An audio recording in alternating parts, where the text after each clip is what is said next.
Retro Games fans, this is Andy C from Piece of 8-Bit. Welcome to this week's The Bit Between, and welcome to the last video that I will be doing as part of the month with for Bit Between on the Dreamcast. And I know many of you will be saying to me, why have you not done Shenmue? It is one of the most famous and well-known and influential games on the Dreamcast, and the answer to that question is very simple, and that is that I don't own it. So I've neither played it before nor own it in my collection, and so unfortunately I can't do Shenmue, although I do want to lay my hands on a copy, and I do want to have a go with it in some way, shall we say, before I put the Dreamcast away, because it's just something I feel like I need to do. But unfortunately I won't be doing it for the Bit Between.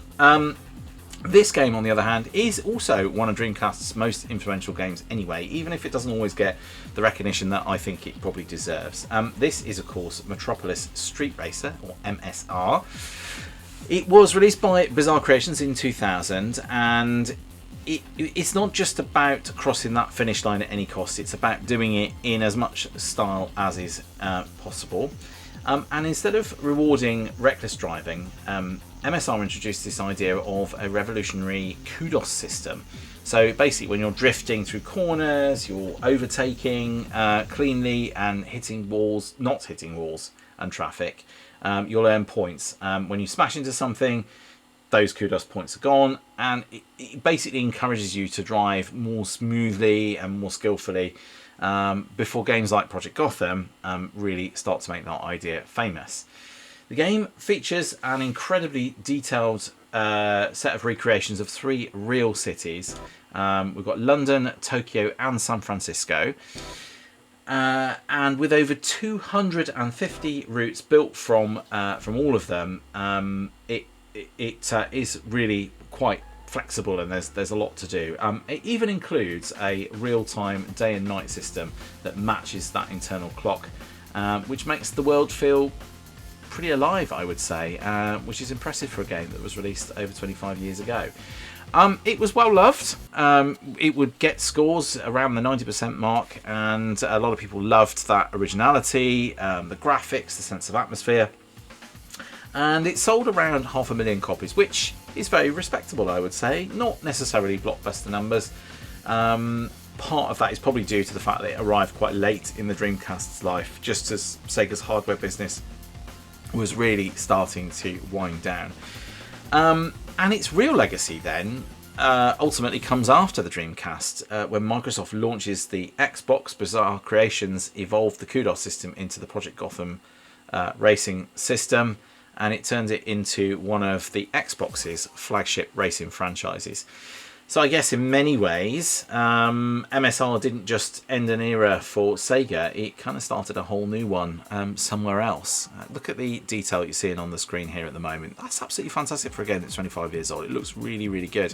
And I must admit, I sort of connected the dots that maybe it had something to do with Project Gotham.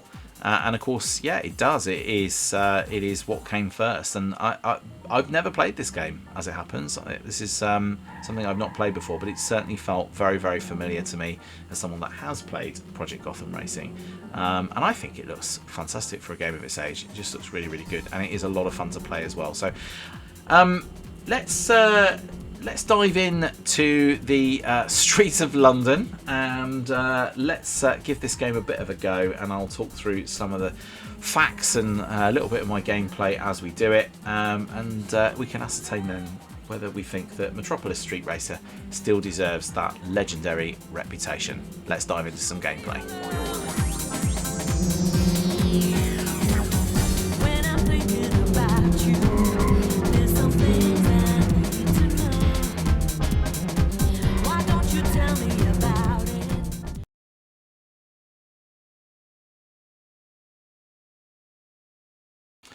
Right then, let's get into Metropolis Street Racer then, and I'll talk through a little bit about what we're seeing on the screen as we go. So we're just going to do a bit of single player. Alright, and we're going to create a new game. Actually, on the Dreamcast, I've not been able to do this because I've run out of space on my VMU. So every time I've been playing it from scratch. Let's do a better job of that. Let's lowercase letters. Okay. I don't really know why I'm bothering to do this, to be honest with you. Let's go. A few minutes later. Save game. Yeah. Oh, 166 blocks free. The reason I've got so many blocks free on here, of course, is because I am emulating this. So I'm playing this on the Flycast emulator, as I have done through most of the month. Now, if I go back, is that single player? Oh, I see. Got to load that one. There we go. Right, so let's have a look in our garage here. Let's pick a car. I'll tell you what I'm going to pick. I'm going to pick a car that I actually own. I actually own one of these. So let's go for a challenge.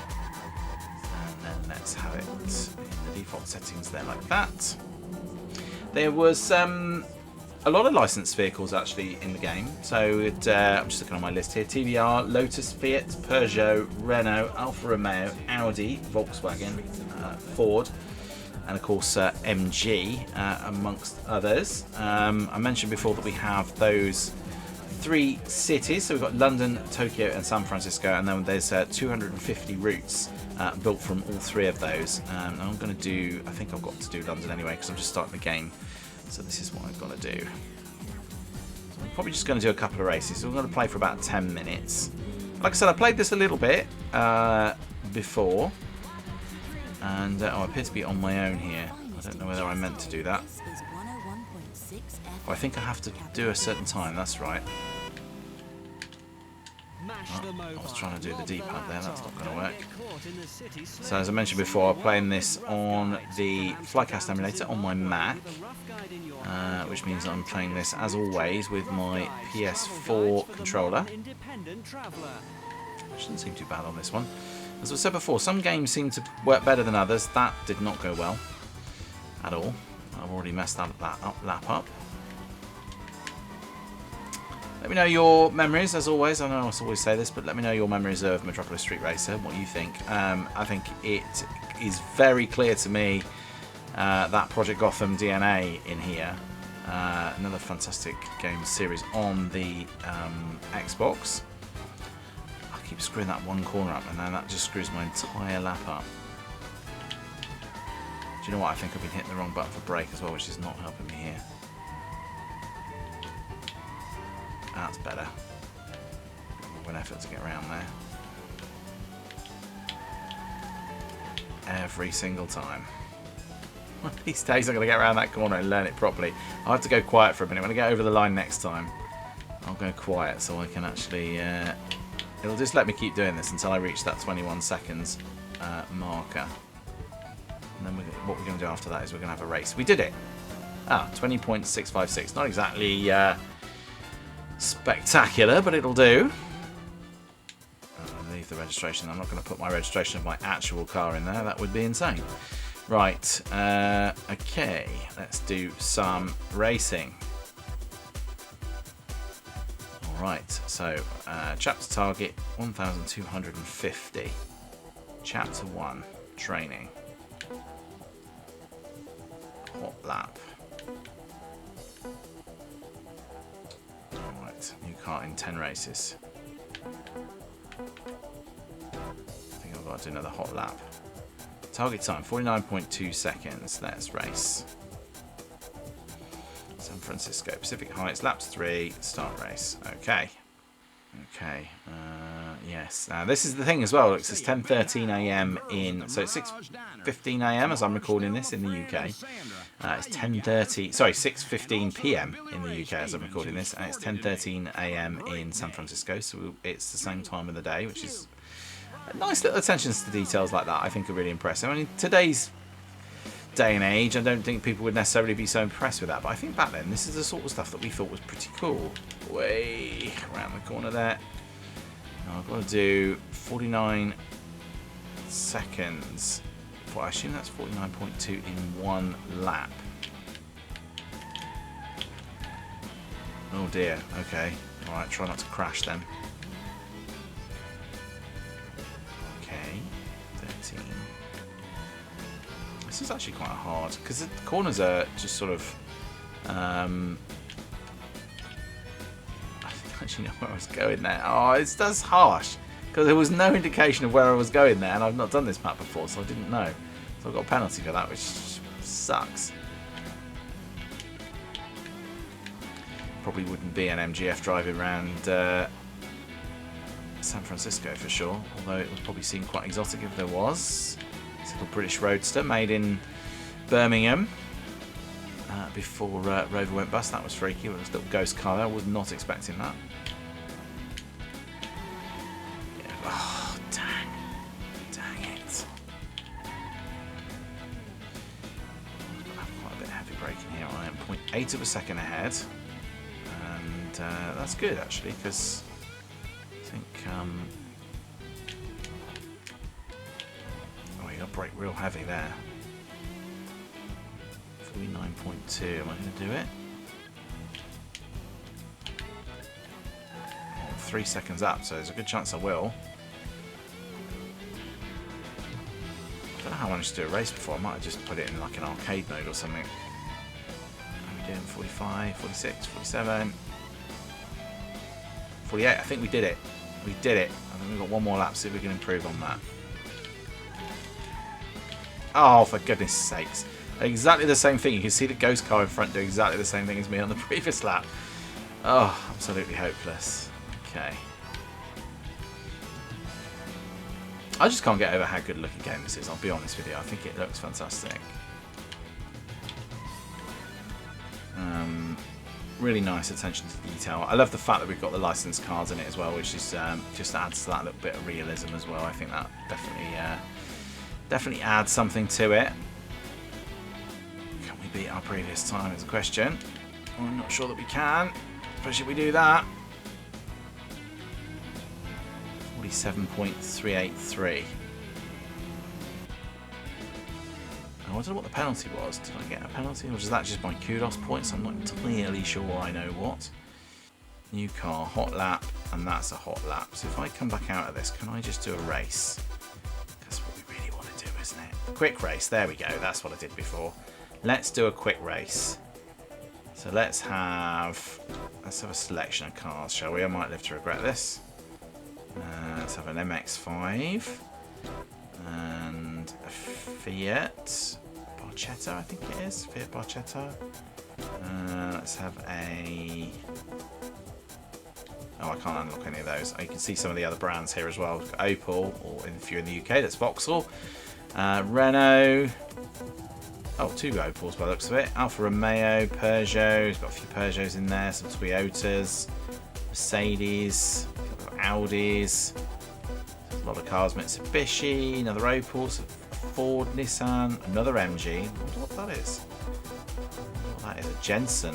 Interesting. TVR. I'll scroll all the way to the bottom now. Okay, so we'll unlock all of those later on.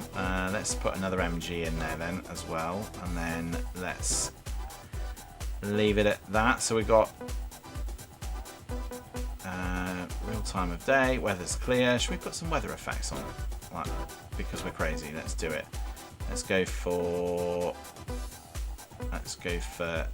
some misty weather, and then let's do San Francisco. Actually, no, let's do Tokyo, because we haven't done Tokyo yet, have we? Let's put it in there. Short one. And 0.7 of a mile. Let's do 5 laps then, because that's 0.7 of a mile is not going to take us long at all. And then let's start race. Here we go then. That's actually really cool. I know I've said this about 1,000 times already, but this is a 25, 26-year-old console. I think that looks great. Alright, good start. I wonder if I should just follow a car for a bit.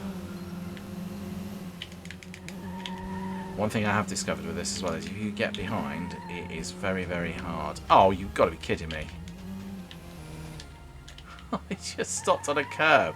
Just as I was saying, if you get behind, you're absolutely stuffed. That's really annoying. I thought I might have just bounced off there or something, not just completely stopped dead. Okay, alright. Well, this could be an interesting race with just me driving around by myself then, by the looks of it. Oh, no, that doesn't go that way. Well, it is misty, I suppose. I did ask for it to be misty. I'm trying to remember where I'm going now. See, very short lap there. Right, let's try not to stop on a curb now. Come around this corner. Oh, hello. Oh, a bit out of control there. Yeah, way hey.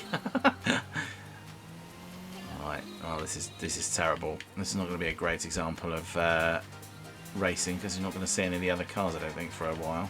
I think, well, we might do because I might get lapped. Right now, I think I've got to go this way, haven't I? That was what was catching me out last time.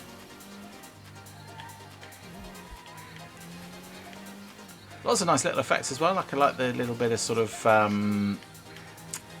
optical flare. Is that the right word? That you've got on your lights there. Look, as we're in the mist, night time. Oh, yeah, that's what did me that first time, wasn't it? 0.9. That was actually a slower lap than my other lap that I just did. Yeah, that corner kills me. Not like in a lot of racing games. I'm kind of used to just ploughing through sort of little bits of light fence and things like that. Oh, I did that same mistake again. That is a really deceptive corner. It looks like it's going the other way until it's not. But yeah, loads of detail on the map, which I really love. And there's a real sense of, you know, you're racing through the streets of a city at night time. I had no control over that whatsoever. I was just drifting across there. The fastest lap is 2 seconds quicker than me.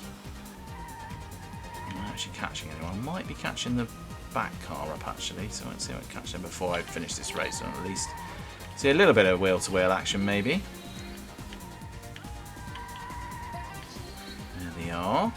There's a couple of cars I can see. Am I going to make it before lap 5 of 5? I don't think I am.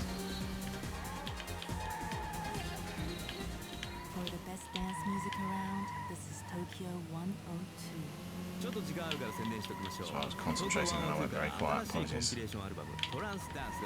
Oh, it's the first time I actually took that corner well. Can I at least pull a place back? That's the question. I don't think I can. I don't think I've got enough time. Oh, no way. Last place. Terrible. Absolutely terrible. Right. Should I have another quick go? Let's try a different race. Let's just do that one more time, because that didn't take us very long, did it? So let's take it one more time, and then let's go back. And I'm going to do the same circuit. I'm just going to change the time of day, just to give it a little bit of... let's change that to... Let's go for a bit of rain, and then let's just change the time of day to... Let's go for morning. Let's go for 8 AM. Alright, now I know the track. Let's give it a go. Notice there was a thing there that said Joker on the screen. That just allows you to do things like have like a head start and stuff like that if you want to as well. Now, apparently there's like 40 to 50 cars depending on the version or region of the game that you've got, which is pretty cool. So I assume that's down to the licensing. Thousands of radio DJ voice lines, around 20,000 recorded lines in total, which is pretty decent considering it's fitting onto a well, it's a little more than a CD, but for all intents and purposes. So each day then feels kind of unique, which is kind of cool. I'm just reading my notes here just to get some stats while we were loading. Right, so good start this time. Can we stay in some reasonable position? I don't know what effect the rain's going to have. Oh, it's very slippy. No, not there again. Oh, not there again. Same flipping place. Ugh.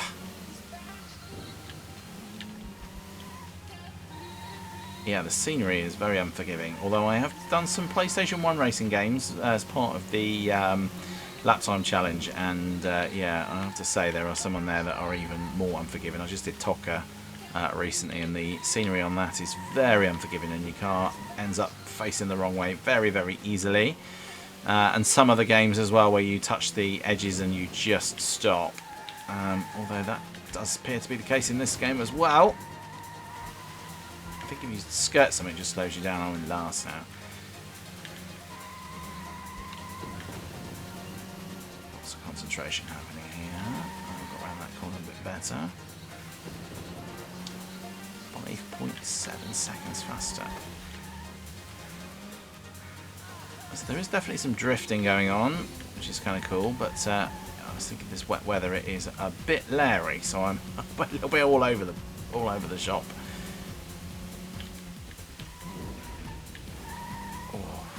Nearly come a crop of that. No! Oh, that was very close to being a big problem. At the moment, I'm just about keeping up. Oh, yes. There's definitely a bit of lift and coast needed. A little bit of braking. It's not one of those ones where you can just sort of get away with, you know, hitting a speed boost button or something and getting yourself back into it. You know, you do have to be, as the game suggests, drive a little bit more strategically and a little bit more skillfully. Not something that I'm necessarily doing here. Oh, that's not good. Oh, threw that away. That was just a little slip there, and I'm going to nearly catch on that bit there. These are the technical terms. I don't think I've got a career in Formula 1 commentary anytime soon somehow. Although, to be fair, that would be the same as Lewis Hamilton providing commentary at the same time he's driving his car, which is obviously not that realistic to consider. Nevertheless, I'm not sure that I'm going to have a glittering career on Sky Sports F1.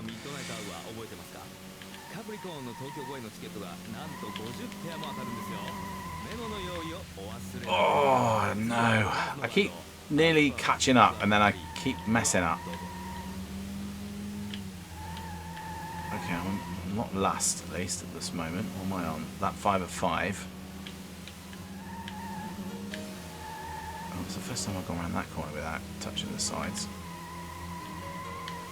Oh, nearly slid there. Oh, well, I wasn't last. Just go with that. I wasn't last. All right, okay. All right, we're going to leave it there for today. Let's go grab my final thoughts on Metropolis Street Racing. I'll see you in there.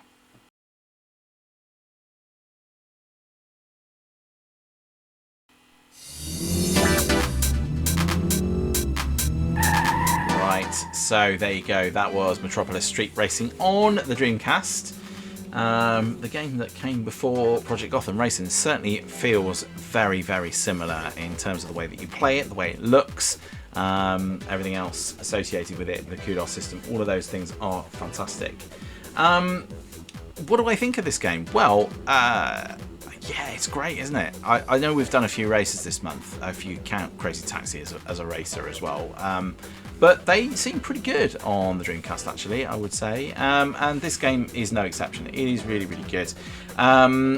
What score would I give it? Well, I have been playing this a little bit more than what you've seen through the demo here, as is the case for most of the games that I play. I do tend to play them a little bit on the Dreamcast first, obviously, have a bit of a go, and then I come and play them and show you a little bit of the game whilst playing it myself as well, of course.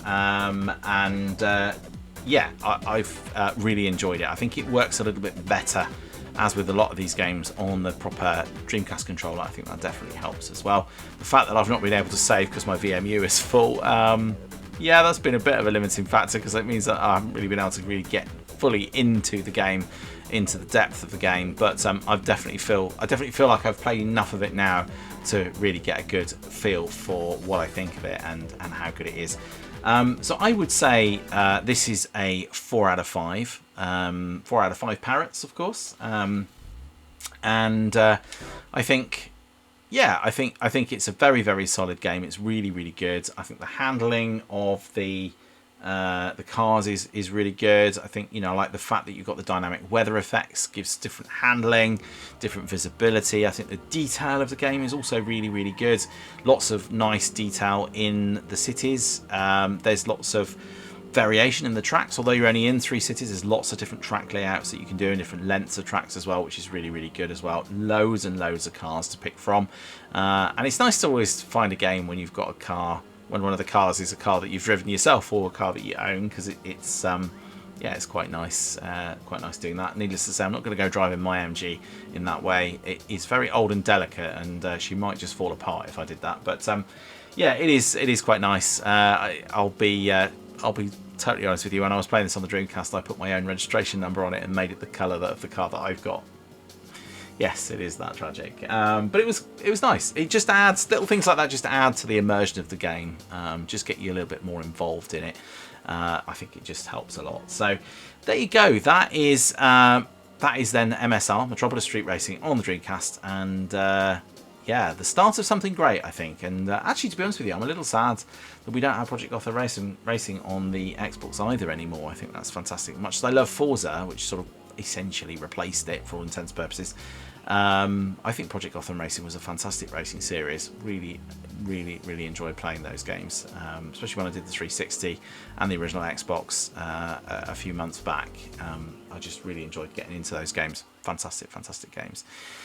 So there you go. That is that for this week. So coming up on the channel, well, I can't tell you what's coming up in the bit between next week because, of course, it will be a new month and a new console. So you'll be finding out about that on Friday. I will be wrapping up, of course, this Friday coming, what it's been like to live with the Dreamcast for the last 4 weeks. I'll be telling you what that's all been like and tell you a little bit about the history of it and the hardware and that kind of thing. And obviously throughout this month, we've been looking at things around the Dreamcast. It's been very obviously Dreamcast focused, and of course at the end of all of that I will be revealing what is coming up next month through August in the month with what console I've picked out. I'll give you a bit of a clue actually. I'm traveling next month quite a bit, so yeah, it's going to be a handheld, and yeah, I'm quite excited about this one. Weirdly though, I don't have a lot of games, but I'm going to say no more about that, and we will talk about that in a few days time. So that's all coming up. So obviously keep tuned for next week's The Bit Between as well. Go back and check out some of my other videos if you've enjoyed this one and you want to look at a little bit more about Dreamcast. We've talked about a few things. We've talked about some surprising facts about the Dreamcast. We've talked about why it failed, and we've also had a little bit of a look at what might have been, what the big what if was. What if Sega had survived as a console manufacturer? What would the world maybe have looked like? So we had a look at that a couple of weeks back, which was really fun to do as well. So go check all those out. If you enjoy these videos, please of course do hit that like and subscribe button, and hit the bell icon for any notifications. Obviously, as I always say, really do appreciate your support. Subscriptions mean so much to us small channels out there. And yeah, I think we'll leave it there for this week, for this week's Bit Between. Just leaves me to say, thanks all for watching. Please do all take care of yourselves, and I will see you in the next one. Until then, bye for now.